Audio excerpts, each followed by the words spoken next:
ಮತ್ತೊಂದು breaking update ಬರ್ತಾ ಇದೆ. ಪಂಚರಾಜ್ಯ ಚುನಾವಣೆಯಲ್ಲಿ ಬಿಜೆಪಿ ಗೆದ್ದಿರುವ ಸಂಬಂಧ ಬೆಂಗಳೂರಿನಲ್ಲಿ ಮಾಜಿ ಮುಖ್ಯಮಂತ್ರಿ ಬಿಎಸ್ ಯಡಿಯೂರಪ್ಪನವರು ಪ್ರತಿಕ್ರಿಯೆ ಕೊಟ್ಟಿದ್ದಾರೆ.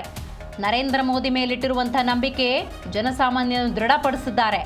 ಉಚಿತ ಘೋಷಣೆಗಳಿಂದ ಜನ ಏನು ಮರಳಾಗುವುದಿಲ್ಲ ಅನ್ನುವಂಥ ಸ್ಪಷ್ಟ ಸಂದೇಶವನ್ನು ರವಾನೆ ಮಾಡಿದ್ದಾರೆ. ಪ್ರಧಾನಿ ನರೇಂದ್ರ ಮೋದಿ ಅಮಿತ್ ಶಾ ಅವರಿಗೆ ಈ ಮೂಲಕ ಅಭಿನಂದನೆಯನ್ನು ಸಲ್ಲಿಸಿದ್ದಾರೆ ಬಿಜೆಪಿ ಹಿರಿಯ ನಾಯಕ B S Yediyurappa.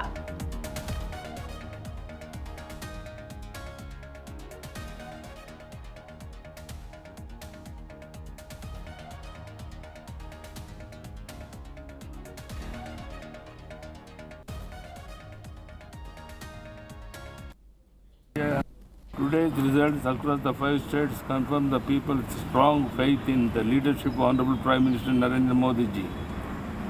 I also convey congratulations to Amit Shah ji and Shri Nitin Naveen ji for their continued guidance and leadership. The NDA commitment to development and good governance continues to receive widespread support across the country. These results once again show the people of India value development, stability and transparent governance under the leadership of Prime Minister Narendra Modi ji. We humbly accept the people's verdict. Where we have been blessed with this victory, we will serve with greater dedication. Where we have fallen short, we will reflect and work hard to regain the people's trust.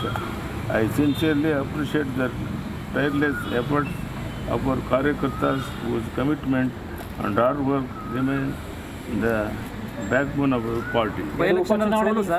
ಬರುವಂತ ಚುನಾವಣೆಗೆ ದಿಕ್ಸೂಚನ ಮಾತನ್ನ Congress ಹೇಳ್ತಿದೆ sir. By election 2 ಕ್ಷೇತ್ರದಲ್ಲಿ BJP ಸೋಲಾಗಿದೆ. ಏನು ಹೇಳ್ತಾರೆ ಬಿಡ್ತಾರೆ ಬೇರೆ ವಿಷಯ. ಪಶ್ಚಿಮ ಬಂಗಾಳದಲ್ಲಿ ಏನಾಗಿದೆ ಅಂತ ತಿರುಗಿ ನೋಡಲಿ ಒಂದ್ಸರಿ.